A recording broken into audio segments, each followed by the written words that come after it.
What goes on in the life of a tween? Not quite a teenager yet. So, how does a child of this generation transition from tweenhood to teenage to adulthood? I've been consistently picking brains of my students and anybody I get a chance to talk to because it is fascinating. Some things are similar to what each generation may have experienced, and some things have changed. So let's explore and allow me to welcome Spatika to OATS Uncut. Spatika, welcome to OATS Uncut. Thank you. Wonderful. You know what OATS Uncut stands for, right? No. Come on, I say it a million times. It's Orator Academy Talks Uncut. We are unscripted. We don't have a piece of paper in our hand. Yes. You don't know what I may bring up, and I don't know how you will respond. So we are uncut, we are unscripted, unfiltered, uncut, raw, and honest conversations. Why? Because life is just easier that way. You got it. Now you're in the swing of things. So how is life treating you, Spatika? It's treating me very good actually. But it is pretty complicated. For example, when in 5th grade, going into 6th grade, most teachers, all teachers, said that going into 6th grade would be very tough and the teachers would be much more stricter and not very easygoing with you. So, but I was wrong. When I went to 6th grade, I immediately found out that they were right. Because the teachers, they discipline kids very good, I must say. Because though they are very strict and they have their own ways of teaching, let's put it lightly, 6th grade has a way of molding into a shape which would be good for you to transfer on to the next grades and the grades after that. Ensuring that you have a good life and good grades in school. I was about to say that because elementary school life is so sheltered, right? You're so insulated, you're so protected, you're still considered to be babies. And I remember how emotional a parent is when the 5th grade clap out happens at the end of the academic year. Most parents are tearing up at that point because the feeling is, oh, my baby is leaving the safety of the elementary school and going to be in the big bad world of middle school. So there is a very difference in culture, difference in lifestyle between elementary and middle. So I think 6th grade teachers have it very tough because they have to condition you, right, to be able to now move up to a whole different lifestyle, academic lifestyle, prepare you, like you said, for the higher grades and discipline you and condition you in a certain way. And how has that experience been? Do you think it was okay? You were able to handle? Did you see anybody struggling with it? I saw a lot of people struggling with it. But however, in my opinion, those people kind of actually deserved it. And Tell me more. In hindsight, that was a very brutal way to put things. But I do get annoyed whenever I do the homework and the rest of the class just simply doesn't. And suddenly, you have an extra day to do it when I spend till 11 p.m., which is past my bedtime, to try to finish the project. So, but nowadays, if you don't finish the project, zero, straight in Genesis. No pity, no grades sympathy. for no half-baked grades. Because you've got to do what you've got to do. You can't just slack things off in life. Somebody sounds very disciplined to me. Because that's good. So you must have been a teacher's pet, it sounds like. I was, but I'm not anymore. What did you do? No. Give me something. Give me some dirt on yourself. No, in my opinion, a teacher's pet doesn't always just do the right thing to do. Okay. That's what any good moral person would do. Okay. But a teacher's pet, however, is all over the teacher. Even if it isn't in academics, they admire their way of teaching and they tell everything to the teacher. It's like you're treating the teacher as your best friend and you're giving them compliments straight up. I used to do that in 5th grade, and nowadays I'm like, no, I'm just almost like tired of it. What kind of compliments do you give the teacher? What would a teacher's pet give the teacher? Oh, in general, like, I love your shirt, I love your jacket. And for most ELA teachers, it's just, I love your cardigan, because... They're all in cardigans. Yes. That is funny because I need to bring that up in my class because nobody seems to give me any compliments. Okay, that's another chapter in the Orator Academy. You deserve a lot of compliments, though. Oh, thank you, thank you, thank you. Which was a compliment itself. Thank you so much. Yes, yes. That will be a new chapter to be written in the Orator Academy curriculum going forward. The ability to give compliments, right? Yes. So you used to give compliments and now you don't give compliments. You said you're not a teacher's pet anymore. Yes. What changed? So the effect was that most teachers then used to be like very nice to me and very, well, sympathetic with me. For example, one day I had a lot of tournaments coming up. So my favorite teacher, Miss Cohen, even if like you weren't a teacher's pet, she used to be very nice to you. And so I had a lot of tournaments coming up and we had a big essay due that same day. And she said, it's okay, I understand if you can't do it. But when I did it, and I spent, again, 12 a.m., 11 p.m. Oh my God. And because I'm a workaholic, I definitely admit. So when I did it, she gave me something from the prize box, which if you do something good, you get 1 thing from the prize box. 2 means that you're extremely hardworking and off the hooks, you are brilliant. So she gave me 3.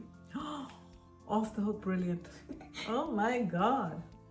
Okay, so, but how come you're not a teacher's pet anymore? I'm concerned about that. Because I realized that now teachers in 6th grade, they don't care about compliments and they don't give any bias anymore. And that's a problem. We want some biases. Tell me. This is a great conversation. I'm getting to know a lot of the inside stories. Go on, my friend. So I wasn't one of those kids who used to like beg for bias. Like I saw some other kids. I think the other word or the right word would be favoritism. Yes. Okay, got it. So I wasn't trying to play too much at favoritism because I was more focused on the academic side. So I was like always doing my homework on time, always doing everything on time. So that also earned favoritism towards me, not just the compliments and all. And also, when I was really happy, I do have a tendency of just giving them compliments straight up. For example, one time I got 102% on a test because I did like really, really, really good. So I just gave her compliments straight up. So you did well. You got 102 and you gave the teacher a compliment. Yes. Oh, you are outright flattering the teacher. So you stay in her good books and she can remember and give you again 100 plus. Yes. Oh my God, the wheelers and the dealers are here. That's the generation we're dealing with. But one thing is good that, on one hand, if we're not looking to earn biases and favoritism, but the fact that you're learning the art of flattery is interesting. Because I think this is also part of the social skill. You don't have to necessarily flatter people all the time. But when you say something nice to somebody, the other person does feel good. You make somebody's day. For all you know, they may not have had a good day so far. And just a small compliment of any nature can lift up their spirit. So what's the harm in it, really? True. I guess that's why I've never been called a teacher's pet before, ever. Because I tend to give not only teachers, I give them extra compliments but I give... By the way, when she walked in today, she didn't give me a compliment. Okay, noted. All right. We shall settle scores later. Okay. So, I do give my friends a lot of compliments and just people in general compliments. It's sort of a habit to do when I'm very, very, very happy. Do you give a lot of fake compliments or... No, just actual real compliments. Actual real...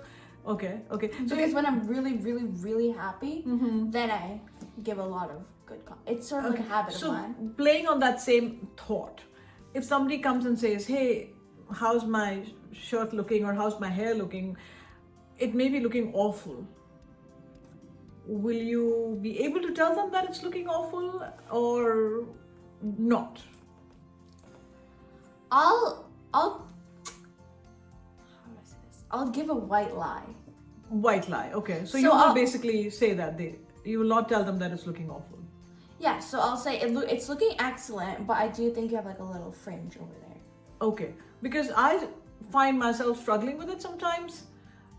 I used to, at least, that okay, am I being unfair?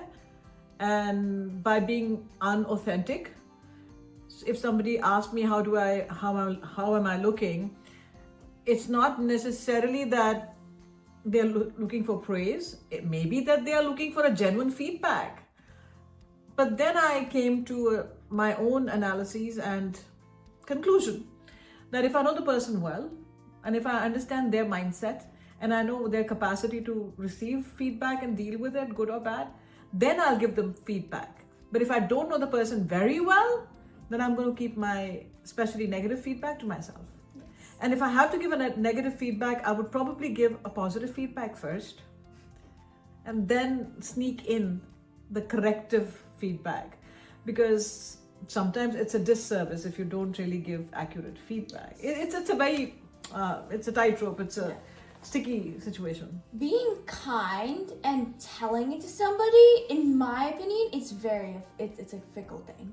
Because, again, you want to be kind, but you don't want it to seem like you're literally flattering the other person, trying to be a pet to them, because they might not all be teachers. So, but you don't want to be brutally honest either, especially if it's bad, because they'll feel bad. So you have nothing but to sneak a little lie in there, which not only goes against your morals, but at the end of the day, it's the other person who's going to be getting hurt. Like you said, a white lie, Yeah. which is not really going to hurt anybody. So if a lie is to protect somebody's feelings, it's okay. Yes. Huh, interesting. So that's why I won a lot of kindness awards, because I think I did, not to flatter myself, but I think I did quite understand the art of being kind. And I feel like art is in everything: music, feelings, art, Life is an art. paint. Exactly. You know, there's a very beautiful, I don't know who said that phrase. Somebody said, does art imitate life, or does life imitate art? It's like the chicken or the egg. What came first? So it's very beautiful. But again, on that note, you know, once in my younger students' class, they were all 8 and 9 year olds, 9-year-olds, and I was asking each one of them what they wanted to be and why. And I think I mentioned this in another previous episode also. So this little girl said, when I'm older, I want to be an artist, because with art, you're always right. Art is art. There is no judgment. There is nothing wrong. There is even abstract is an art. Even splashes of paint is Even a art. banana taped to a wall is Banana taped to a wall. It's oh my god. And someone bought it for like 200 million, and in front of the cameras, he literally just ate it. So at the end of the day, Is that real thing or is it made up? For the guy's sake, I really do hope it's made up. But for the artist's sake, I hope it's real. I thought it was sort of a parody. Somebody made fun of somebody. Okay, No. all right. So you came to me, what, two plus years ago? You were much younger, probably 9 or 10 years old. Yes. And you were in elementary school. So you started learning communication skills rather early in life. Do you think it helped you be the person you are? Yes. I mean, I'm curious, because what is the understanding of communication to a young person like you?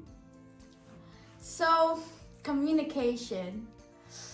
We do tend to create words in our own dictionaries. For example, we're Gen Alpha, right? So, if the viewers there know what I'm talking about, then they know that we use a lot of slang IDK. words. Not those. Not IDK anymore, we moved on. So we use stuff like ASMR and skibbity toilet. Skipping toilet? Yes. What the heck is that? I don't know. My friends told me about it. That's a language? A way of speaking? Yes. sadly. Can you do that? No, I could never perfect that art. Okay, it's an art also? Yes. Oh my god. In fact, I saw a professor speaking to the rest of the students in slang fully and gave English subtitles as if he's treating it as some sort of new language. So, as a communication coach, do I need to look into this language that you're mentioning? Skibbity toilet? Maybe when you It sounds pretty stinky. maybe when you're older and because new Oh, I'm so young right now. You're right. Yeah, when I'm older. Go on. So because the generation beta, I swear it's probably gonna create thousands of new words that it's going to be an adaptation of the English dictionary, but it's going to be completely different, completely weird, completely unique in their own way. So maybe if that does happen, which it probably will be, maybe try. No, so going back to coming for these classes so early on in your life, do you think it made any sense for you to have started that early, and do you think you benefited from it? Or because parents often question me that is it too early for my child, and I honestly feel it's not, and that's why, you know, the younger student is 6 years old. I was telling you, he's super smart and super cool, and I posted some videos of some other 6-year-olds who are just quite adorable. I think I sometimes feel as it's fun for me to be working with them because they're so adorable. And I'm digressing a little bit, but in that class I'll say, if you do not behave yourself, I'm going to come there and hug you. And they'll start behaving themselves immediately. They're boys, a couple of boys, because their reaction will be, ew, no! 6-year-old boys. And then the class goes on very well. So it was my curious question to you. Apart from the ASMR that you mentioned, or the skibidi toilet, I'll have to make a note of it because I want to explore what that is. Do you think communication skills and all of that we touch upon in class, the off-the-cuff speaking and the word game, the basket game, all of that, do you think that's of any value to you?